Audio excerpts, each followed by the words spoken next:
बिस्मिल्लाहिर्रहमानिर्रहीम।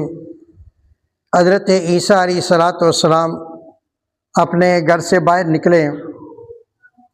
थोड़ा सा बाहर गए तो आगे देखा शैतान मौजूद है और शैतान के एक हाथ में शहद उठाया हुआ है और एक हाथ में राख उठाई हुई है। ईसा अलैहिस्सलाम ने पूछ लिया, ए इब्लीस, ये तेरे हाथ में क्या है?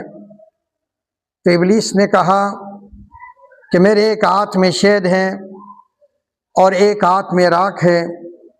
ईसा अलैहिस्सलाम ने पूछा कि क्या इसको क्या करेगा, ये किन के लिए है? तो फरमाया, जो शहद है ये जो लोग गीबत करेंगे उनके होठों पे मलूंगा ताकि वो गीबत करते हुए मज़ा लेते रहें और उनके नेक अमाल बर्बाद होते रहें। और जो राख हैं वो यतीमों के चेहरों पे मलूंगा ताकि यतीमों से लोग नफ़रत करें, इस लिहाज से उनके अमाल खैर ख़त्म होते रहें। तो इसलिए मेरे बुज़ुर्गों, मेरे भाइयों, हमेशा याद रखना, हदीस पाक में आता है कि जब यतीम रोता है तो अल्लाह का अर्श काँप उठता है।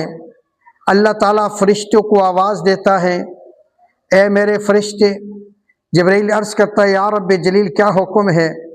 अल्लाह फरमाता है कि मेरे फरिश्ते, ये मेरे इस यतीम बंदे को किसने रुलाया है कि इसके बाप को मैंने ज़मीन में गुम कर दिया, मैंने ज़मीन के नीचे तह में इसको गुम कर दिया है और इसको किसने रुलाया है? अल्लाह ताला उस फरिश्ते से पूछता है। अल्लाह की वालीम बिज़ात सदूर हैं। इसलिए लोगों, जिनके पड़ोस में यतीम है, यतीमों का ख्याल करो। वो भूखे हों उनको खाना खिलाओ, अगर उनको लिबास की ज़रूरत है उनके लिबास का इंतज़ाम करो, अगर उनको रिहाइश की ज़रूरत है उनकी रिहाइश का इंतज़ाम करो। इसलिए यतीमों के मुँह से अगर आह निकल गई तो कहीं पड़ोस वालों का उनकी ज़िंदगी बर्बाद ना हो जाए। तो इसलिए आखिरत भी बर्बाद हो जाएगी, दुनिया भी बर्बाद हो जाएगी। अगर यतीम तुम्हारे पड़ोस में खुश नहीं है, याद रखो रब भी तुमसे खुश नहीं है। अगर रब को खुश करना चाहते हो तो यतीम का लिहाज रखो। इसलिए मेरे नबी ने फरमाया, यतीम के सर पे हाथ रखो, हाथ के नीचे जितने बाल आए अल्लाह ताला इतने गुनाहों को मुआफ़ कर देगा, इतने गुनाहों को, इतने नेक अमाल तुम्हारे नामाए अमाल में डाल देगा। खैर ही खैर है, अच्छाई है। यतीमों के साथ प्यार से, यतीमों के साथ मोहब्बत से, यतीमों के साथ शफकत से, यतीमों के साथ उल्फत के साथ पेश आओ ताकि